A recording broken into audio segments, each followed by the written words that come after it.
Hello friends, अस्सलाम वालेकुम, सत श्री अकाल, नमस्कार। आप देख रहे हैं अपने चैनल को जिसका नाम है पाकिस्तान जी रिसर्च यूट्यूब चैनल।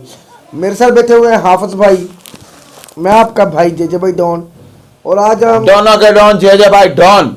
और आज हम बड़ी अच्छी वीडियो लेके हाजिर हुए हैं। हमारी कोशिश यही होती है हर दफ़ा कि आपके लिए एक नई वीडियो लेके आए, नई इन्फॉर्मेशन के साथ। तो आज जो वीडियो लेके हाजिर हुए हैं, वीडियो को लगता है हाफिज भाई आपको वीडियो का टाइटल कुछ हिंदी में है तो वीडियो देखेंगे तो आइडिया होगा क्या है उस वीडियो में, कुछ ऐसा ख़ास जो आपको लाया है हमारे पास जी। तो वीडियो अच्छी लगे तो दोस्तों के साथ शेयर कीजिएगा, चैनल को सब्सक्राइब कीजिएगा और वीडियो को लाइक ज़्यादा से ज़्यादा कीजिएगा जी। चलो आओ वीडियो देखते हैं। नमस्कार दोस्तों, स्वागत है आपका हिंदी नॉलेज शो में। तो दोस्तों, एक बहुत ही बड़ा दावा सामने आया है जिसने भारतीय डिप्लोमेट्स और भारतीय सरकार के कान खड़े कर दिए हैं। ये दावा किया गया है भारत के डिफेंस मिनिस्ट्री के फॉर्मर फाइनेंशियल एडवाइजर की तरफ से। जी हाँ, इन्होंने दावे में कहा है कि भारत पर भी S-400 को लेकर प्रतिबंध अमेरिका लगाएगा। जिस तरीके से तुर्की पर लगे, चीन पर लगे, भारत पर भी ये प्रतिबंध लागू जरूर होंगे।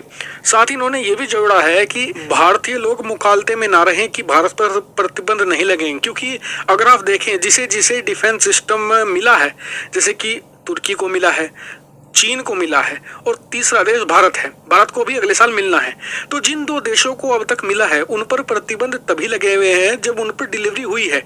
यानी कि तुर्की ने जब उसे एक तरीके से लिया है, डिलीवरी ली है उसकी, उसे फायर किया है, उसका इस्तेमाल शुरू किया है, तब उस पर प्रतिबंध लगे हैं। चीन पर भी ये हुआ, चीन ने लिया रूस से S-400, फिर उसका टेस्ट किया और चीन की जो कंपनियां थी जो इससे संबंधित थी S-400 खरीदने से, उन पर प्रतिबंध लगे हैं। तो भारत पर भी यही कहा जा रहा है कि भारत पर प्रतिबंध तभी लगेंगे जब भारत अगले साल, यानी अब से 15 दिन बाद अगला साल 2021 स्टार्ट हो जाएगा, उसके अंत में हमें डिलीवरी मिलेगी, तब उस भारत पर भी प्रतिबंध ये लागू होंगे। तो अब मैं आपको बताने वाला हूं कि क्या इस दावे की सच्चाई है और क्या वाकई में ही भारत पर प्रतिबंध लगाना जो बाइडेन के लिए बहुत आसान होगा। तो इस सवाल का जवाब उनके दावे में ही छुपा हुआ है। देखिए, सबसे पहले प्रतिबंध किस पर लगा? चाइना पर लगा। चाइना पर प्रतिबंध क्यों लगा ये सभी हम लोग जानते हैं कि दोनों देश आपस में खार खाए बैठे हैं। दूसरा नंबर आया तुर्की का। तो तुर्की पर प्रतिबंध लगाने का अमेरिका को कारण चाहिए था, उन्होंने कारण बनाया है S-400 को। S-400 एकमात्र कारण नहीं है। तुर्की ने अपने चारों तरफ खलबली मचा के रखी है, ग्रीस के साथ भिड़ा हुआ है, लीबिया में सेना भेजी हुई है, सीरिया में सेना भेजी हुई है, कुर्दों पर एक तरीके से कहर बरपा रहा है जिन्हें अमेरिका सपोर्ट करता था। अजरबैजान आर्मीनिया युद्ध में कूद पड़ा और अमेरिका के खिलाफ जिस हद तक बयानबाजी करता है तुर्की, उसको लेकर काफी नाराज है। ना सिर्फ यूरोपियन देश, नाटो का जितने भी देश है, जैसे कि अमेरिका भी उसमें शामिल है, वो भी बहुत ज्यादा नाराज बताए जाते हैं। और इसी को लेकर तुर्की और तुर्की के राष्ट्रपति रजब तैयब अर्दोगान को सबक सिखाने के लिए ये प्रतिबंध लागू किए गए थे। और जब अमेरिका ने तुर्की पर प्रतिबंध लगाया था तो अमेरिका ने एक बात भी जोड़ी थी कि तुर्की एक मूल्यवान सहयोगी है, अगर वो चाहता है कि हम प्रतिबंध हटा ले तो हमारे साथ तुरंत बैठकर बातचीत करे। यानी कि तुर्की बैठकर बात करने को तैयार नहीं था अमेरिका को, अमेरिका उसे एक तरीके से बातचीत की टेबल पर लाना चाहता था और वही उसे करने में कामयाब हुआ है।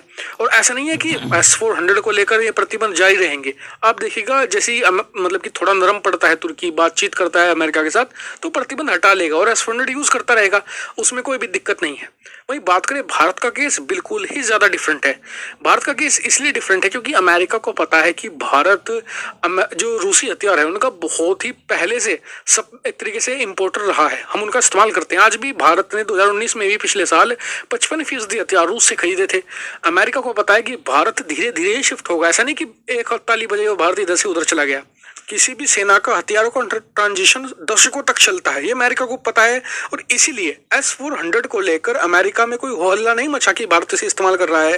और अमेरिका ने S-400 की खरीद के बावजूद भी अपना जो प्रीमियम लाइन वेपन्स है वो भारत को सप्लाई किए हैं, जैसे कि चिनूक हेलीकॉप्टर अमेरिका का सबसे बेहतरीन ट्रांसपोर्टर हेलीकॉप्टर माना जाता है।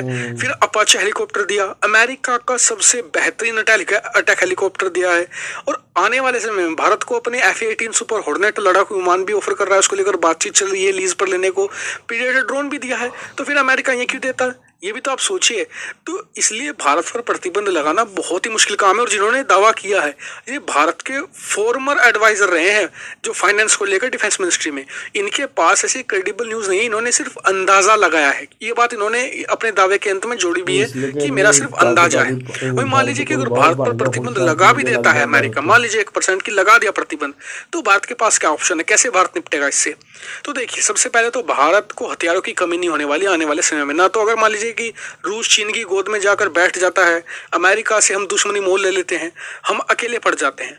तो सबसे पहली बात, भारत रूस और चीन की तरफ आज की तारीख में क्यों देखता है? इसलिए नहीं कि हथियार चाहिए जी, नहीं। ये एक कारण हो सकता है क्योंकि भारत आने वाले 8 सालों में लगभग हर हथियार खुद बनाने लायक काबिल हो जाएगा।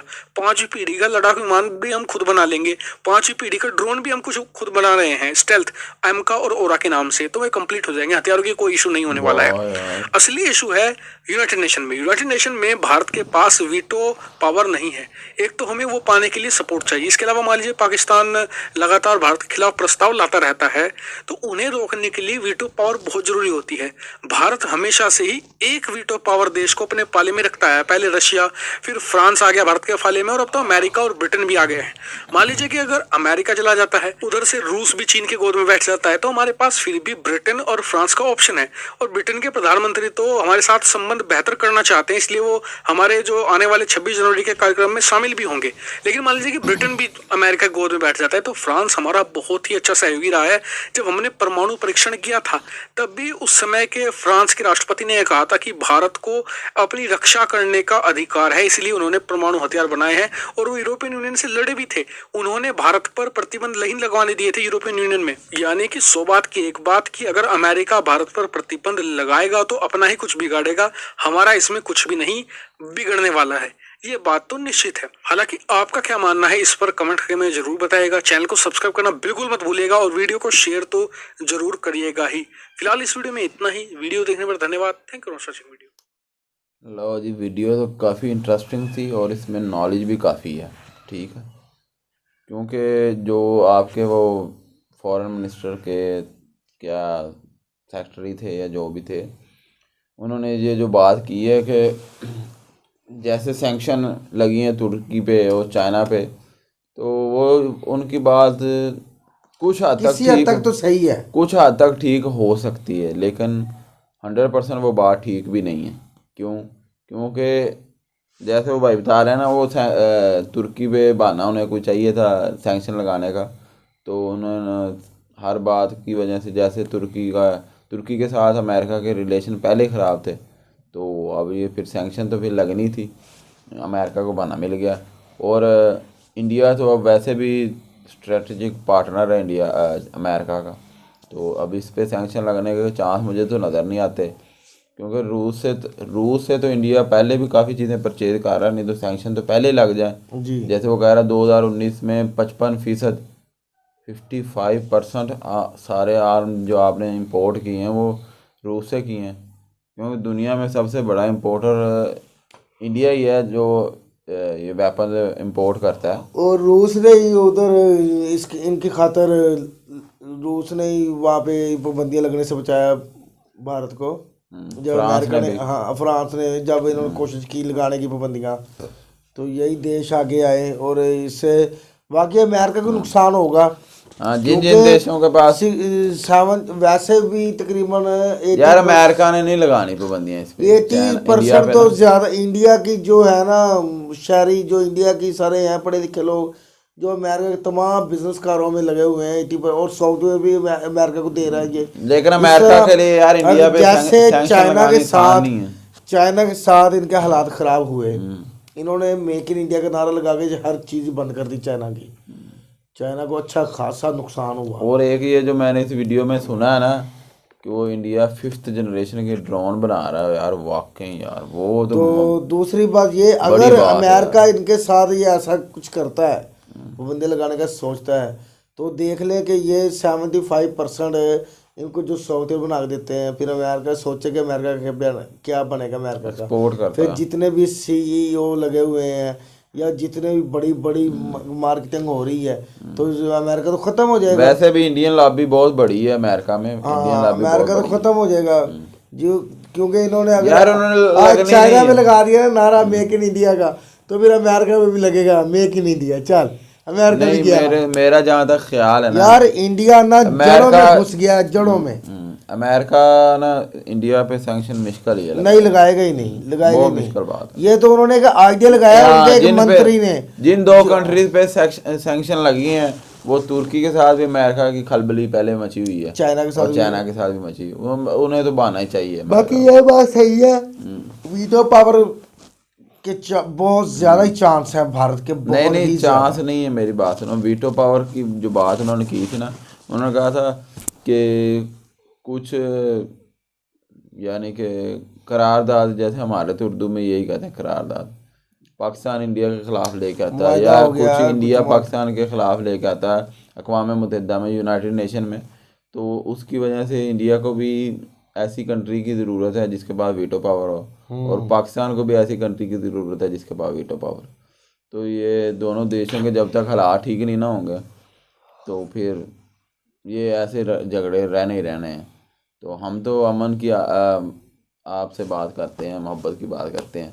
तो मिलते हैं अगली हम वीडियो तो में। मोहब्बत ही फैलाते हैं, और मोहब्बत के साथ ही आप हमें कमेंट में जवाब देते हो, और मोहब्बत के साथ ही हम आपको वीडियो लेके दिखाते हैं जी, कि ये बिल्कुल। नई इन्फॉर्मेशन हमें मिली है। आप भी चेक कीजिएगा और अपने दोस्तों को भी शेयर कीजिएगा। जी बिल्कुल। तो अपना ख्याल रखिएगा, हमारी अगली वीडियो के इंतज़ार में। अल्लाह हाफिज़। Bye bye.